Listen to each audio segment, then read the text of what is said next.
Hello there. In this video, we'll look at Congruence Standard 12 from the Common Core Standards for students studying geometry in high school. The standard here is to make geometric constructions using a variety of tools. In this video, we'll focus on how to bisect a segment using a compass. In fact, the specific construction we're going to do will actually produce a bisector that's perpendicular to a given segment. A little bit to know in terms of background before we get started on the construction. When you start with a segment and you draw a tilted line through the midpoint, every point on that line will actually be closer to one endpoint than the other. Notice in this case C is closer to A than it is to B. And if I drag that point down to the other side of the segment, now it's closer to B than it is to A. But watch what happens when we do this move. Now all of a sudden, C is exactly the same distance away from B as it is from A. Well, why do you suppose that is? Well, of course, that's because we made a right angle here. So if the line is actually perpendicular to the segment and bisects the segment, then every point on that line will be equidistant from the endpoints of the segment. In fact, we can say the same thing in reverse. If you happen to find a point that's equidistant from the endpoints of a segment, then it must be on the perpendicular bisector of the segment. And that's the idea behind the construction we're going to do using this compass. So in general, what I'll try to do is locate a point that's the same distance away from both of these endpoints, and I'll do that a second time. And what we'll do is we'll connect those 2 points, and that will form our perpendicular bisector. Let's use our compass to do that in a nice, precise way.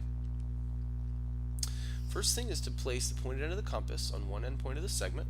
We'll go ahead and label these. We'll call this point A and point B. When we're done, we'll have bisected AB, and we'll have a line perpendicular to AB. Let's open up the compass. And let's make a circle. Notice my compass is at 508 units, so every point on that circle is 508 units away from A. Now we'll move the pointed end of the compass, place it on point B. We'll again draw a circle of radius 508. Every point on this circle is 508 units away from point B. And in particular, these 2 points right here, where the circles intersect, are exactly 508 units away from A and B at the same time. In other words, this point, maybe I'll call it P, P is equidistant from A and B, and Q is also equidistant from A and B.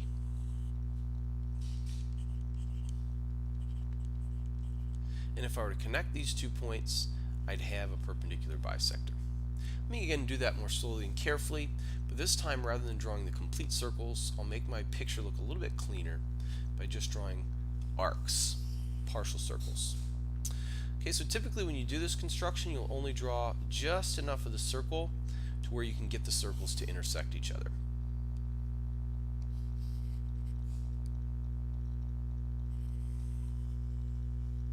Drawing the full circles gets a little distracting.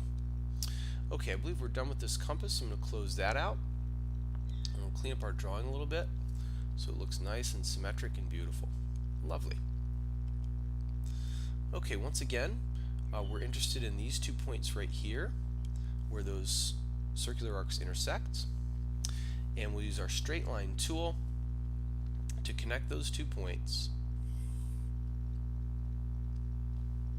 And just by eyeballing it, it looks pretty believable that this segment is cut in half or bisected.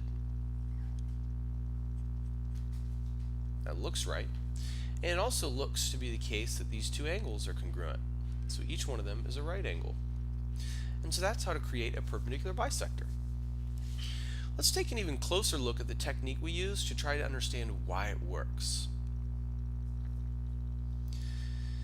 Okay, I'm going to take my straight line tool, and I'm just going to connect the endpoint to here and here,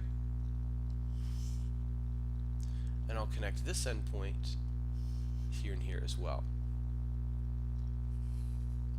And we'll also draw in this segment that joins the 2 points of intersection. Now, if we've done this construction correctly, what should happen is we should produce 4 congruent triangles. As long as we use the same compass setting throughout, these 4 triangles will be exactly congruent to each other. And since they're exactly matching, notice this looks like a reflection across this line, this looks like a reflection across this line, and we can make the same statement about these triangles. It's reflected and it's reflected. So if you think carefully about what I just said, this segment is being reflected across this line to produce this segment, and they exactly match. That's why it bisected the segment. And also this angle right here reflects across the line to produce a congruent angle over here, and that means they're both right angles, which explains why the segment we produced is perpendicular. Alright, so that's how to produce a perpendicular bisector using a compass, along with a brief explanation of why the technique works like it's supposed to. Thanks for watching.